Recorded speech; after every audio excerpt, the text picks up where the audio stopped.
4. Great. So hello and welcome to NORA Startup webinar.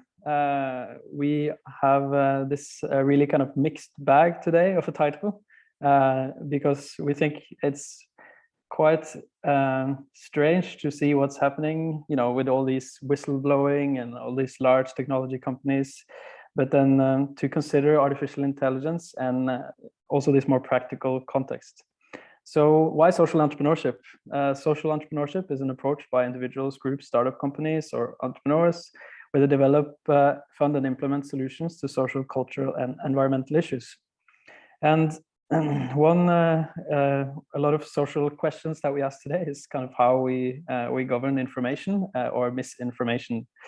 The Facebook whistleblower, Frances Haugen, recently made the world understand that Facebook has a long way to go to become a responsible social platform.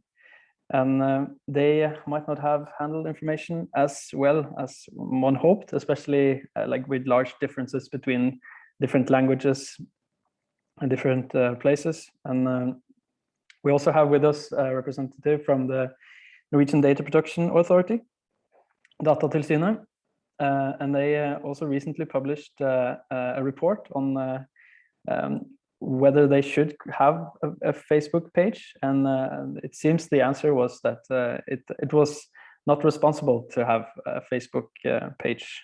So we will be sure to hear a little bit more about that today too. So how are these things connected? Let's try to find out. So first, let's start with a round of introductions. My name is Alex Moltza, and I work for NORA with AI policy and ethics. And I will first introduce Eirik Gulbrandsen. Could you say a few sentences about yourself? Yeah, I'm working at the Norwegian Data Protection Authority as a technologist, and also working a lot with our responsible or sandbox for responsible AI. And my background is from working with big US companies, working with cybersecurity, and also using AI in that context. Great, thank you, Eirik. Could we have a few words from you, Alan, as well? Yes, hello, thanks for having me here. And my name is Alan, and I'm a co-founder and CEO of Secure Practice, and we're a startup founded in 2017, and we work with we'll call it social entrepreneurship, but we help the world fight cybercrime basically through, of course, some commercial offering. So yeah, that's the very brief introduction. Thank you, Alan. And now let's hear from Morten. Could you tell a little bit about who you are, what do you do?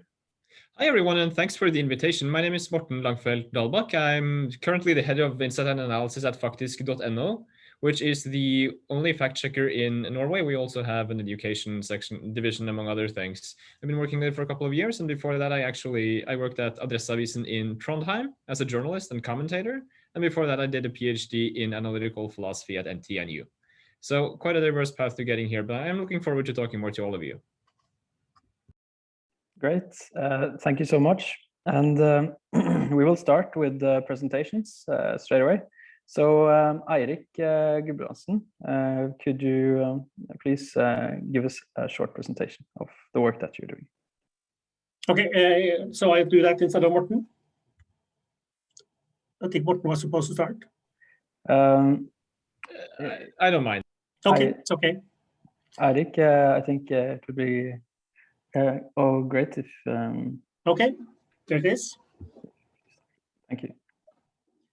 Yes, I think I'm going to present very quickly our stance on the social media actors out there. So very quickly, already earlier this year, I wrote a blog which I called Algorithms, Trust, and Sandboxes, and basically where I compare today's social media companies with the food industry of the 1800s. or the 18th century, because at that point that was a very new industry, and they did a lot of stuff that was not very healthy, to be honest. As you can see in the quote down there, they were heavily into corn syrup and diluted milk, and that's a pretty good analogy to what's happening today. This blog was also basically based on a personal or a survey we did in 2019 and 2020, where we surveyed people's feelings towards different kinds of services. And what we found, it's only Norwegian, what we found that the social media companies have almost no trust at all. And they can thank themselves for that. We see that there are parts of those offering services which have relatively high trust, but all the different actors like Google, Yahoo, Bing, Facebook, Twitter, LinkedIn, and so on has almost no trust in terms of how people think they are using their personal data. And despite that, we're using those services. But we have also worked towards these problems earlier, and already in 2018, after the election in the US, we addressed the Cambridge Analytica case, of course, which was a very pretty big eye-opener in terms of what Facebook data can be used for. And even though Facebook claims that they don't sell any personal data, they make it very easy to use it in different contexts.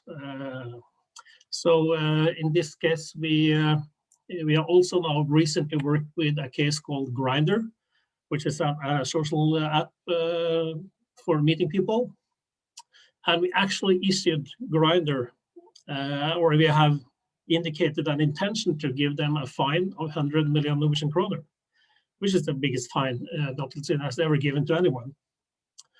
And the background for that was a report from the Consumer Council in Norway called Out of Control, which basically take the lid off the problems concerning usage of ad tech networks.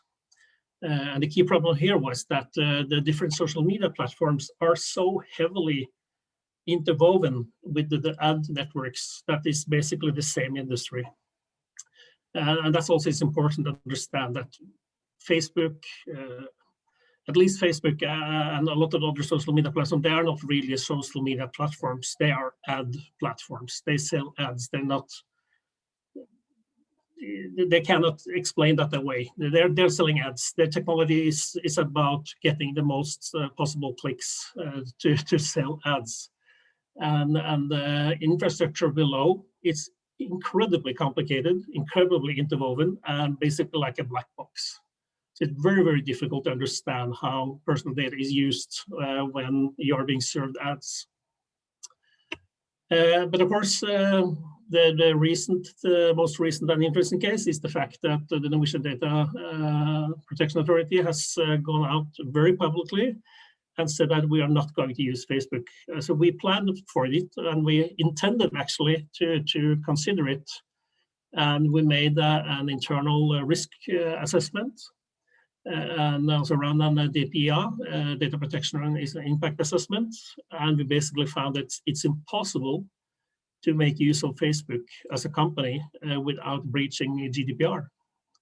And to support that, we also have published our own risk assessment. So we in detail explain why we think it's problematic to use Facebook.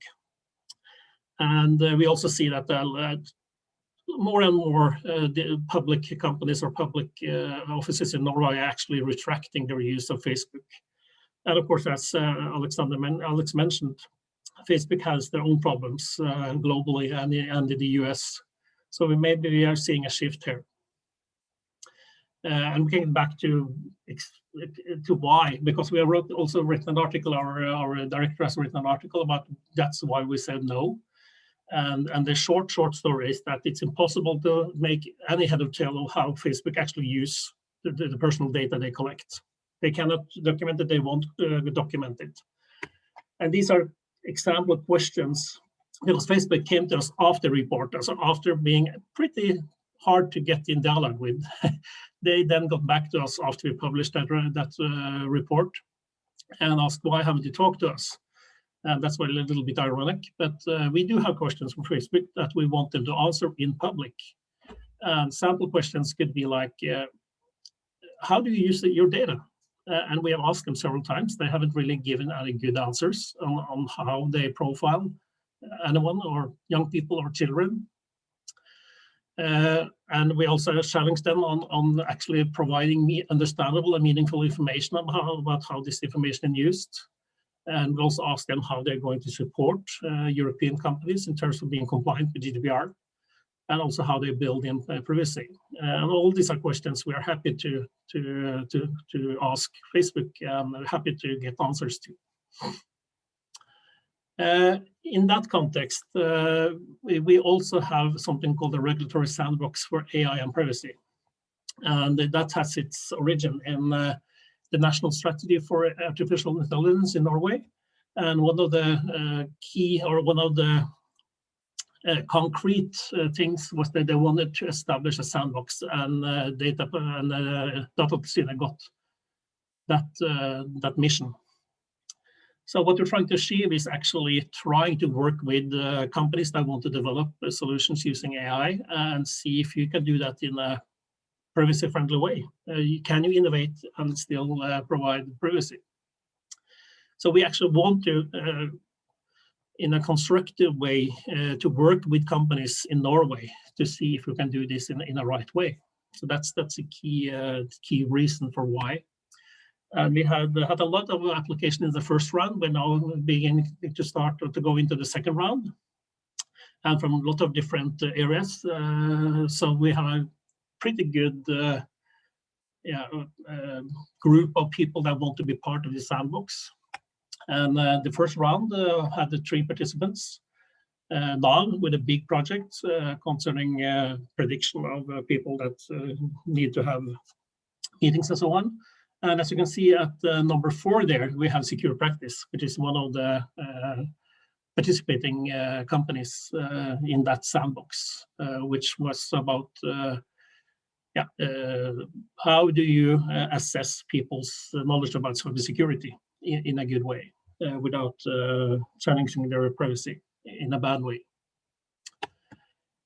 There's a big point here that everything that's been learned from those sandbox projects are going to be shared to everyone. So it's so the results of these discussions and these different written material will be available to anyone and everyone. And I also want to mention just briefly at the end that on April 21st, the European Commission proposed a new bill called the Artificial Intelligence Act, which we are, of course, are very interested in. And it's an act which in many ways looks like GDPR and probably will be implemented like GDPR, but we do not know yet. It's early days. So it's based on several, on a pretty good foundation, but it will be interesting to see in what way it will be implemented in practice.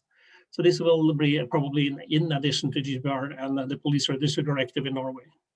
But again, nothing is being carved into stone here. We were still looking for to see how this will end up. So, one last slide. I just want to bring up that one of the things that this act brings up is categorizing the usage of AI, including social media. And an example of something they have already said probably will be labeled like an unacceptable risk is using continuous surveillance by police, which several countries in Europe are doing right now. This new law, if it takes effect, will make that basically illegal. So that's some interesting stuff happening there.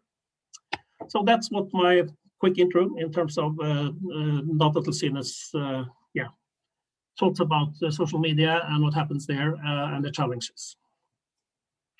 Thank you so much, Eirik. This is really wonderful. I'm so glad we have such an engaged data protection authority in Norway, and that takes a stance, and that are willing to say it out loud, because it's a lot of people want to want to please these large technology companies in a way, and that's how it is. It's there's a power relationship existing, but in the not in the end, but like in the continuity that is our everyday life, this information that is being shared influences our whole population in Norway. So yeah. And we have to taste our own medicine, because we in many ways see a lot of benefits in being available to people at Facebook. It's a very easy way to establish dialogues and so on, but it's simply not possible. Yeah, no, it's interesting. Let's discuss that more later. But first, to visit this topic of information or misinformation or facts or not facts, let's hear more from Morten and faktisk.no.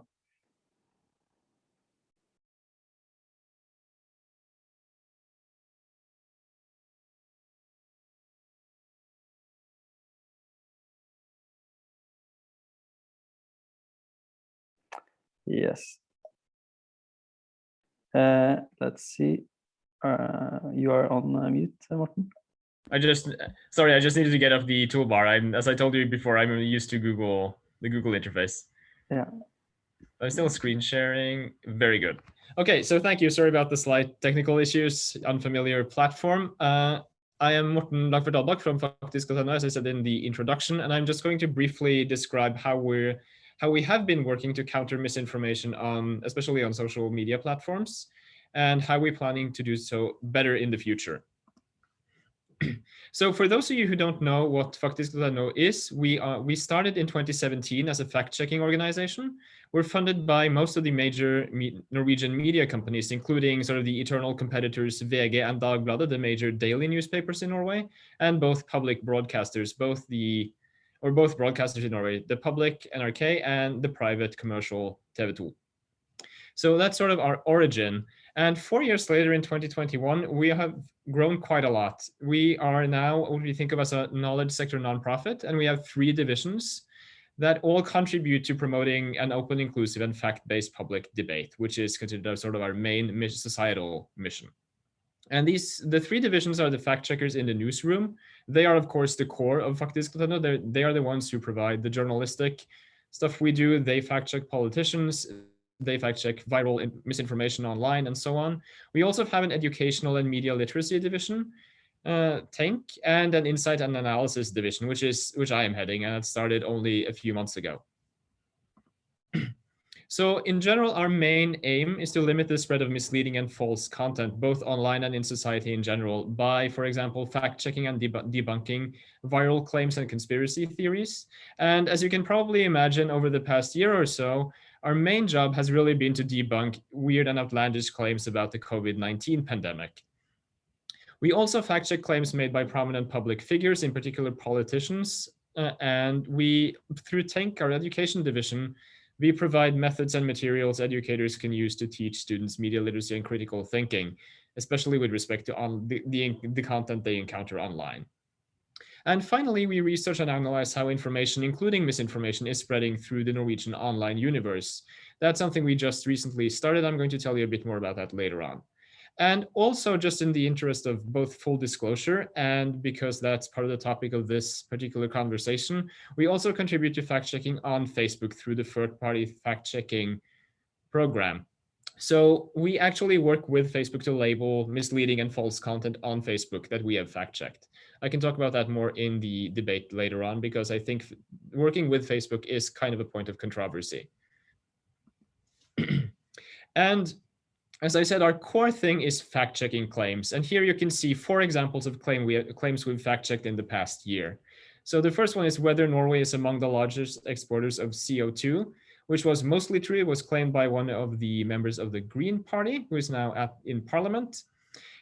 Whether vaccines against COVID-19 have killed more people than COVID-19 itself, which was actually a surprisingly regular claim online. That's, of course, very false. A claim whether the WHO confirmed that COVID-19 is no more dangerous than the flu. Well, I didn't even bother to label that one, it appears, because that's also very false. And whether climate emissions from Oslo have increased, which is also actually false. It would have been true if it was stated a year ago, but it's no longer true. So that's sort of like the ground floor work that we're doing is through our newsroom, where we fact check these kinds of claims. But in addition to just fact-checking claims, we've also in the past done investigative journalism to see who is spreading misinformation in Norway and how. And I think that's something that's maybe a bit more relevant to this particular debate, because we have actually, I think, been able to identify some key features of Norwegian online misinformation. And the image you can see to the right here is a network graph that depicts sort of a misinformation ecosystem centered around certain alternative media sites in Norway. Now, these alternative media sites themselves do not necessarily spread misinformation, but as we've seen, there's a substantial overlap between people who share and interact with, or more specifically, Facebook groups and pages that interact with the content from alternative news sites and media, and the groups that spread sort of more general misinformation, say conspiracy theories about COVID-19, about vaccines, about immigration, and so on. So there's a tightly interwoven sort of alternative media and misinformation ecosystem in Norway that we have attempted to analyze and map out. And there are some things we can say about this ecosystem. So it actually generates a lot of engagement on social media, and it's not at all in proportion to the size of the audience of the alternative media or of conspiracy theories and this particular type of viral misinformation. So we know that it's a small portion of the population who are actually contributing to this ecosystem, but they're contributing a lot. Like their articles and their groups generate more engagement than the page of the Prime Minister, for example. And we also saw during the pandemic that this misinformation ecosystem rapidly shared misleading and false claims about COVID-19 and vaccines, often taken from international sources. So for example, if any of you remember a viral video that was called Plandemic, it took less than 3 hours, I think, before that was shared widely in this misinformation ecosystem in Norway. And that was originally published in the US, obviously. So that's sort of the basic, I think that's a basic outline of the online misinformation ecosystem in Norway. And as I probably already indicated, it's mostly based on Facebook, like unlike some other countries where it would be based on WhatsApp or Telegram. But there are also a lot of things we unfortunately don't know. So I think we can say that we have pretty good knowledge of how what I call high-grade misinformation spreads on open platforms like Facebook and Twitter. By high-grade misinformation, I mean direct conspiracy theories and more outlandish claims like vaccines cause autism, like that sort of stuff. We also have a lot of blind spots in this domain. So our understanding of how medium and low-grade misinformation, like rumors and generally misleading content, so for example, that some bank is planning to raise the interest rate while it's really not, like that type of stuff, we don't really know how that spreads in the general population or online. We also have very limited insight into how content in general, including misleading content, travels on closed platforms like TikTok and Snapchat. And for us, that's a major challenge because Facebook is losing users, at least user engagement, quite rapidly.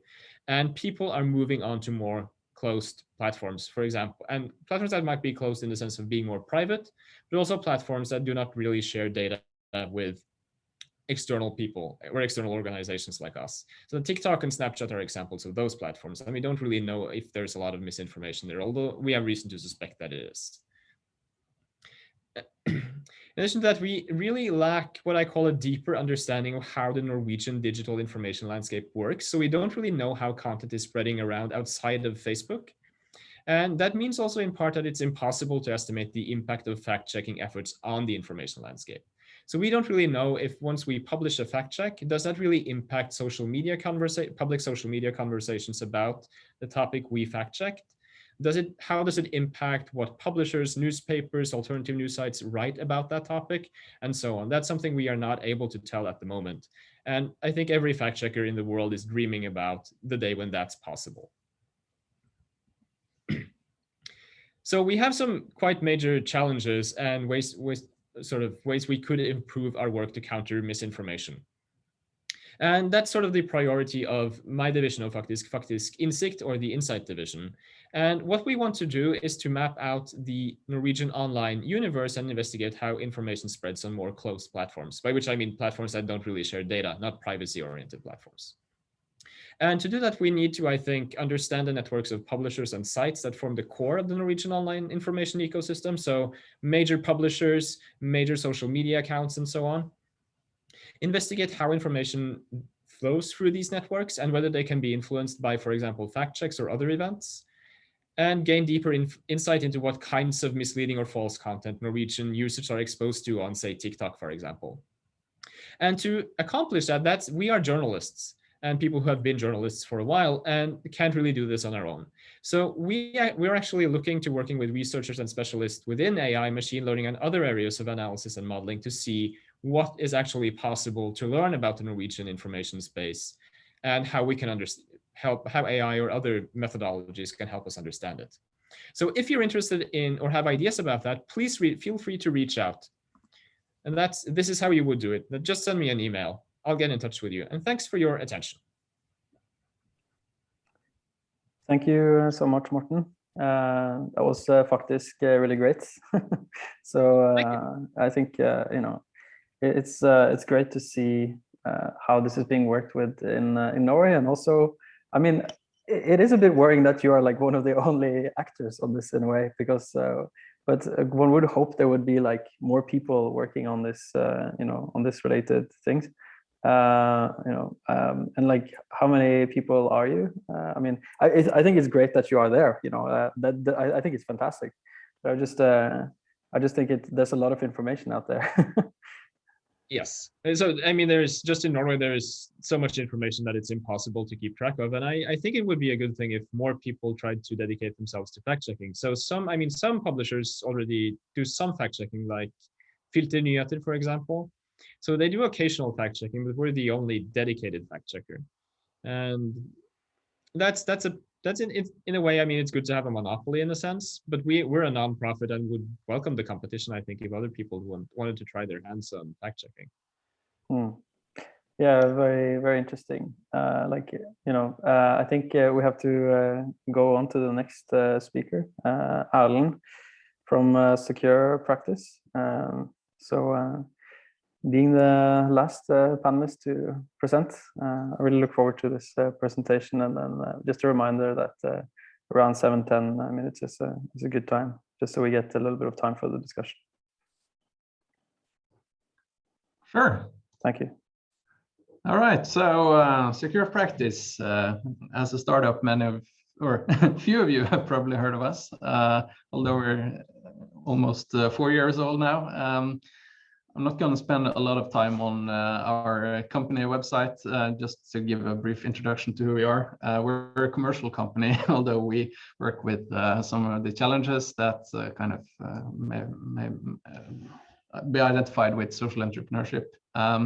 We build a cloud service for helping people with safety online, but we sell our services to other companies, business to business, and that's how we operate. So we have some 500-600 companies using our cloud services today, and some tens of thousands of users. And we process, a little bit of data related to this.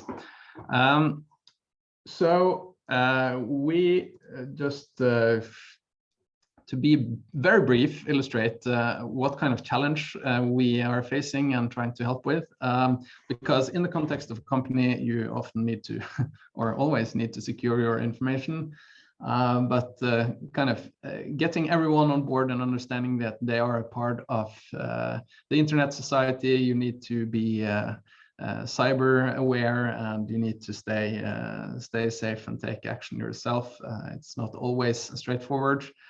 Many people prefer to just believe that there is so little risk being hit by a cyber attack or something. That's, well, how does that relate to me, and so on. And kind of cyber security training has been kind of the way to approach this problem. And yeah, just best effort, if you can say that, trying to give people some competency in the area, although many people will not learn a lot just from one-size-fits-all training. And in very corporate environments where compliance and mandatory training is the main driver, then, you can maybe see this face in front of you. To be very concrete, we process data in terms of our mail risk service. As an example, we have made a button for Outlook that you can click if you got a suspicious email in your inbox. You can click it to perform an analysis. Over the last year, we've analyzed more than 100,000 suspicious emails. That may not be a very impressive number, considering that most security vendors brag about processing billions of security events every hour or whatever. But our thing is that we analyze the data for emails that have passed through the protections from all the top-notch state-of-the-art security vendors already. So we help people when something arrives in their inbox that they're not certain about. So here we use machine learning and have been doing this since the beginning of our company. But our vision is broader than just helping with emails.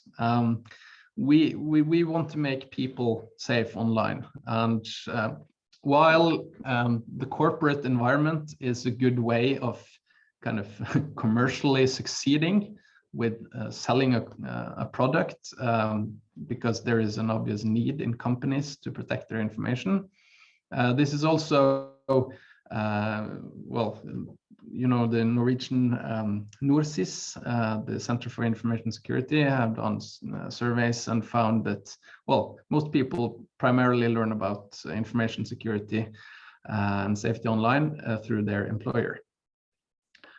So that's why maybe the workplace is a good place actually to teach people about being skeptical and cyber aware and staying safe online, because yeah, it's getting difficult for people, or difficult for a commercial offering, at least to consumers on these topics. I'm mainly going to focus on what Eirik mentioned in the introduction, the sandbox, and we have posed this question through our work: would you support artificial intelligence at work for a good cause? There may be various purposes and causes, like Facebook process data for selling advertisements, while we just try to help you stay safe online. But we still kind of do profiling of employees, and this is our kind of evolved service that will also do some profiling with artificial intelligence. And there may be many good causes, but as we know, it's not always the only thing that matters. But with a kind of artificial intelligence approach to making people stay safe, then well, you enter the risk where you kind of, yeah, you build a black box of something that people don't understand, and well, could be difficult to trust. And so we participated in this regulatory sandbox with the Datatilsynet since March. We're approaching a final report now in November. And I'm just going to tell you a little bit about that work. We are, as mentioned, in the sandbox along with 3 other pioneers. Our project is focused on measuring individual cyber risk actually in the workplace, not to give any details about individuals to their employer, but simply to process, to offer statistical overview for the customer, the company, and then to provide targeted training based on interest and competence to people, so we get much better training effect. And this is something we have been exploring to find out, is this possible to do? But our objective is to give better training. And then we were a bit kind of tabloid with our approach, but we want, after all, to make people cyber aware, and kind of from a societal perspective also, that is very useful to have people in society being aware of risks online and misinformation, etc.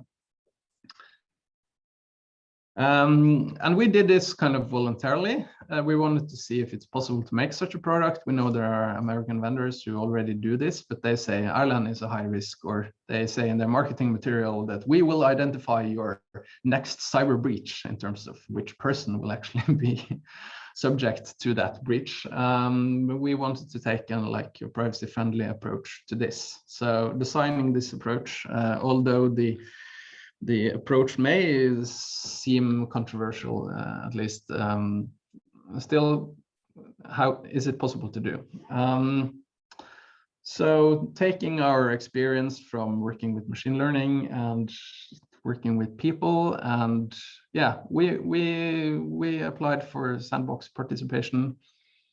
And we got this other article published where we were interviewed, and the journalists from America, he asked us, why on earth would you volunteer to be kind of audited by Data Protection Authority? And yeah, as I said, I think this is about kind of, maybe since we're from Europe, maybe we have a different tradition. Here in Norway, we have very good tradition for privacy on the workplace, and yeah, we don't want to challenge that. We want to just help people stay safe online, but then we need to use some tool to get there, and more efficiently than before. So we're exploring the waters, so to say, and the sandbox has given us a good opportunity to do that. And yeah, the final report is coming in November. So yeah, I don't want to spend very much more time on that since we're already far out, but yeah, I'll be happy to answer any questions about this, or yeah, looking forward to the discussion.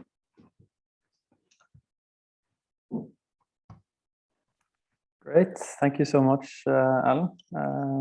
That was a great presentation as well. It's good that we have like three kind of very different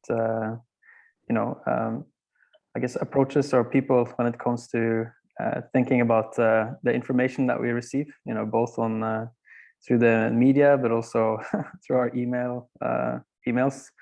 I've seen a lot of really bad scam emails come through the university's email servers, so that there is certainly room for improvement. So if I could call back Morten and Eirik now for the plenary discussion, that would be great. Let's see. So first, I was just curious, Morten, just how do you teach critical thinking? Because I mean, it's a skill that a lot of people want, people in the population to have, but how do you approach this? So teaching critical thinking obviously is quite hard. I have to say though that the teaching part is not really, it's not my division of Faktisk, so I will just speak briefly for them.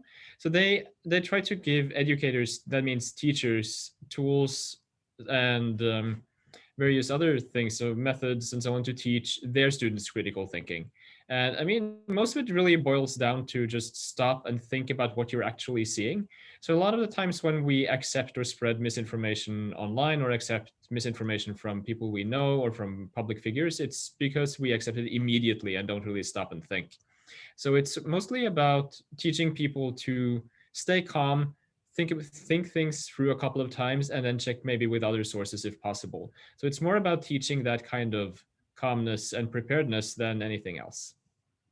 And obviously also to teach them what they need to know about the platforms they're using, the media they're consuming, and so on. Yeah, and yeah, I was just really curious about this Grindr case, Eirik, because a fine has been issued, but can it be followed up? That's I think your leader has been confronted a lot on this, whether the Norwegian DPA can go through with such a fine, or to what extent that can be the case. I guess this is relevant for all of us when there are these large technology actors in question. Yeah, sorry. Yeah, we have been challenged on that. And it has been pretty interesting to work with a part that has, a 100 or 10 million pound fine means that the other part can use a lot of money on lawyers, and that we have noticed. So this is a case that is taking a lot of our resources in terms of handling the case. That we are the competent authority to deal with this on behalf of EU, that's been established. But of course, we are getting a lot of text back with the arguments about if that there being disagreements and so on. But it's also about actually trying to understand what are they actually doing and who is responsible, because Grindr, for example, claims that they're just using an ad network. They're using services as well. They're not really handing out personal data. But the problem here is that by using these APIs and these different libraries of services, they are enabling generation of personal data. And that's the core problem. And actually, as the report from the Consumer Council showed, trying to peer into these black boxes in terms of how this works is very complicated and extremely challenging. So yes, it's been a challenge. We do feel that we have a pretty good handle on the dialogue, but let's see what happens. Yeah, no, I mean, it's certainly challenging, and I really like the statement from black box to sandbox, and I think the sandboxes were suggested in the new proposed AI regulations, and it's good to see that we are or have been doing this sandbox approach like even before they were proposed, both in the Finanstilsynet and also Datatilsynet. So, but I wonder what risk category I would be, Alan. You know, when Jan, when you categorize people into these different boxes, it's a very interesting challenge. You know, it's like what people are risky, you know, or what people are security risks. You know, I guess for Morten as well, it would be a case of like who is going to share misinformation, you know, like, or so I mean, it's challenging then to approach these. I guess they like to label them as social dilemmas nowadays, like with this large documentary Social Dilemma about you know, Facebook, and you know, this when you try to pinpoint information to the extent that you kind of think that you know a person, right, based on these data touch points, and then you categorize based on that. That's to a large extent what Facebook is doing in like their advertising and marketing, etc., to reach people. So so like, how is this going in the AI, you know, sandbox, Alan? And like, you know, what can we expect going forward? It's can you give us some teasers, you know, because this is really interesting. Yeah, I think the sandbox here in Norway, it's mostly for companies who are motivated to actually solve a problem and put their effort into doing a proper effort to solve it. Actually, I mean, I think one of the challenges with like big tech, Facebook, is they don't want to change. And then you have this, I mean, why should they participate in a sandbox? I mean, we get some resources to try and solve a challenge that would otherwise be difficult, because it's about legal landscape that hasn't been explored fully. It's about AI and how should that like legislation be applied when we do this processing. I was thinking when you mentioned this about like identifying people who could spread misinformation. I mean, if Facebook actually say, okay, we're going to solve the problem with misinformation by profiling people in terms of who are going to spread misinformation, would you appreciate having that label on you if you asked for your data, kind of, and see that you have been labeled as a potential misinformation spreader? And this is also one of the very interesting things we're trying to find out in the sandbox. We have done focus groups with end users. We've been talking to trade unions, and we've been exploring transparency and actually finding people.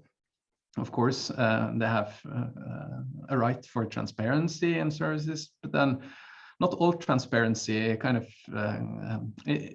you need to kind of communicate it right, otherwise you will kind of feel labeled in a way that is very square box, and AI can be just like that, but it's not meant to be like a truth statement about you. You're not a risk, although we kind of put you in a risk category to provide you with this and that training kind of.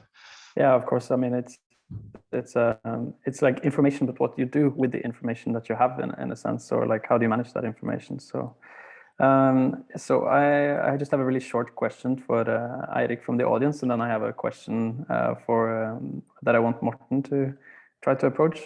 So Eirik, is it possible to give UiO and other Norwegian universities and colleges an official kind of advice to remove their social media links? Or like that was a question from the audience. Yeah, that's not actually the way we work. As we can, in ways, when there are actual happenings or incidents, we can probably do something like that. But what we can do, and what we probably will do, is recommend that they do their own risk assessment. So they have to do their own DPA, the data protection impact assessment, for example. And we suspect that if you actually do that, following the process and following the guidelines in those processes, it could be difficult to conclude that it's okay to use Facebook. But we're not going to ask them to remove or not use specific services, but we are going to ask them to do proper risk assessments. Yeah, so you would expect like risk assessments from the university probably have some kind of data protection impact assessment on this already, or perhaps it will become a more common practice for that to be at least required to some extent on these platforms. And based on that assessment, we can perhaps have discussions with them whether or not we think their assessments are well-founded. I see. Yeah, I have my own question to that, but first I want to visit another question from the audience. Myths and lies are two sides of the same coin, they say. How can you curb the influence of fake news propagated in real time using different platforms, Facebook, WhatsApp, etc.? In India, WhatsApp messages can be sent to only a few persons, not sure. After a series of fatal incidents based on fake news, is it the duty of regulatory organs to nip the problem at the bud stage in real time? Can AI techniques handle this task? Any sandbox cases addressing this problem? So I guess it's a bit of a joint address here to Morten and Eirik, but I would really like to start, Morten, if possible. Yeah, so this is a really interesting question. I think it goes sort of to the core of what fact checkers are dealing with, especially in their relation to the major social media platforms. So I'm going to start off just by describing very briefly how we work with platforms like Facebook to try to curb misinformation. So a lot of the ways in which external organizations like fact checkers deal with misinformation on platforms is after the fact. And that's partly so through the third-party fact-checking program with Facebook, we are able to label pieces of information as false, misleading, and so on. But that can only happen after we've actually published a fact check on that particular piece of information. So once we do that, then the internal Facebook AI will recognize similar pieces of misinformation that have the same claim, and then label that as well.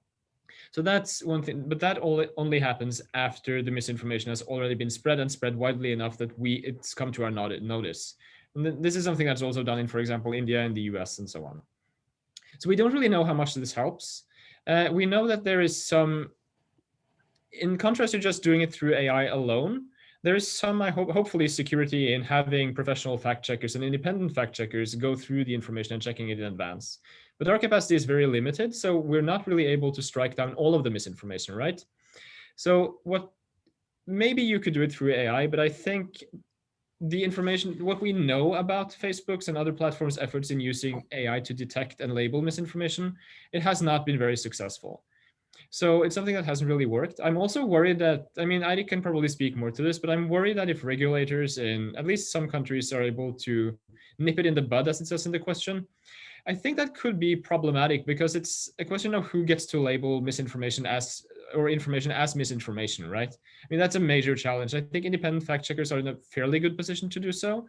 Government agencies and regulators, maybe not so much. So this is a really difficult problem, and I can't really see that it's solvable on the level of either AI or fact checking. maybe you might be able to do something on some platforms through tweaking the algorithms, but I'm not really sure if that's going to be workable either. So I'm quite pessimistic about this, actually. Yeah, I guess Facebook improved their sort of AI moderation a lot more during the COVID as well, because they had a lot of staff that weren't, that had to be sent home, and they don't really hire people to moderate in their own company. They use subcontractors, right, as well. So mainly through subcontracting. I guess that's like a part of the information infrastructure. Just quickly, I think most of these subcontractors have actually been replaced with AI at this point. So that happened last year. And some types of misinformation, like on COVID, is relatively easy to detect. They've done the same thing for vaccine misinformation as well. So that's quite recognizable. But misinformation can always take new forms, which makes it much harder to detect. So I think really we could also see during the US election last year that Facebook tweaked their algorithm to prioritize credible news sources and so on, which actually changed the spread of misinformation on the platform. But that change was reverted very quickly and has not been brought back since. See, yeah. So Eirik, the second part of this question about the role of this the regulatory or like data protection to protect the citizens. Is there anything addressing these issues? I guess. Countries and regulatory bodies wanting to monitor and have a control with the people's real-time communication is called something specific. It's called censorship. So it's extremely problematic, to be honest. So I don't see that anytime soon. I think Faktisk.no is a better. So you have to look at the propagation of the information at the platforms. Actually trying to monitor things, real-time communications in that way could be very, very troublesome and probably not something we want. Yeah, no, it's definitely really like a tough problem, like to decide what information is the correct information or not. But as you say, in some cases, it's just blatantly kind of obvious that this is not very good for society. Yeah, probably know about the recent incident in Lithuania, where the Lithuanian government said that you have to throw away Chinese telephones or specific models of Chinese telephones. And the reasons was, of course, that there were some built-in functionality, not enabled, but it was a built-in functionality to censor some words. So if you search for Kathmandu, Nepal, and stuff like that, Uyghurs and so on, those search words wouldn't trigger anything. So yeah, it's more in line of China and North Korea more than in Europe, I think. Yeah, so I mean, a lot of this proposed regulation from the EU is also kind of very targeted towards these surveillance questions, as you were mentioning, Eirik. So that's we do see some large regulatory moves. But are there any large collaborations on misinformation in Norway? Who is collaborating on this? Like or like. I mean, of course, we have different security agencies, and like if we go to that side of the spectrum and cybercrime, etc., there's been a lot of developments, right, Alan? But towards this misinformation side, like what's your network, Morten? Like who do you work with? How does this interact? So in Norway, we work obviously with the major news organizations to sort of spread fact checking to their audiences as well, and with Medietilsynet, so the Media Supervision Authority, I think is the English term. We also actually have a Nordic collaboration that was funded by the European Union this year. So it's called Nordis. So it's a collaboration between academics and fact checkers in the Nordic countries, so Denmark, Norway, Finland, and Sweden. So that's maybe the biggest network.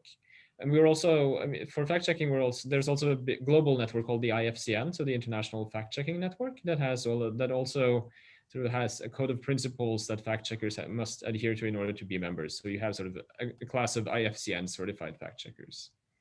Otherwise, there are not really that major. There are sort of ad hoc collaborations between us and researchers and so on.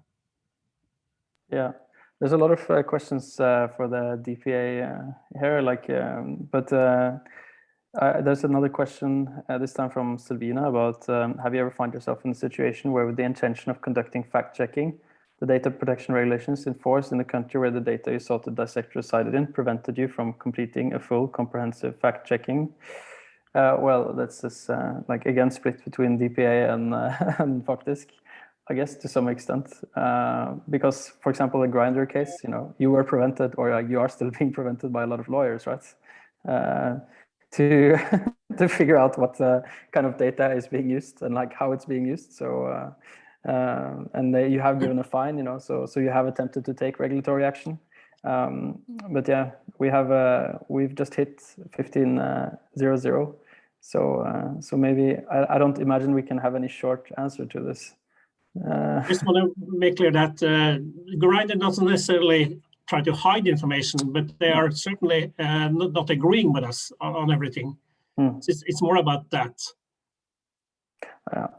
Yeah, so they have been quite good and in kind of sharing and being transparent with. They are willing to go in a dialogue, somewhat better than Facebook has been, for example. For example. So yeah, Morten. I can actually give a very short answer to this question first. So the answer is no, that hasn't actually happened. What has happened is that we have, so once we were investigating some stuff that happened at the Statistics Norway, and there was some company that had delivered flawed data, and we wanted to identify the company in the interest of sort of full transparency, but we weren't able to do that through Statistics Norway itself because of the statistics regulations that protect the privacy of the companies that contribute to the statistics. Great, thank you. Any last words from Alan? Any sort of like broad overarching thoughts? I'm giving you like a final word here somehow. Oh, what an honor. Well, I just say again, you need this willingness to learn and to actually take responsibility for the service you offer. And although we're not seeing that from Facebook, they launched this Meta branding yesterday, right? But there is actually another initiative called Meta, which is Twitter, which is their internal. It's a abbreviation for machine learning, ethics, transparency, and accountability. Meta, and this is led by Raman Chaudhary, and they have been making progress on. I mean, we see these examples of for instance. AI gone wrong, where you crop photos in the wrong way and stuff. And Meta said in an article I read just yesterday about, I mean, ethics is about a world of unintended consequences, and you still need education to do things right. And we're talking to people who wanted to do the right thing, but didn't know how to do the right thing. So although there are a lot of politics and big tech priorities, there are also many people who would do the right thing if they just knew how to do it. Yeah, let's figure out how. And thank you so much for being here today. You know, thank you for taking the time to the panelists. We really appreciate this. And of course, we will put this up online, and we hope that people as well in our network can see it going forward. So thank you so much for being here today with us.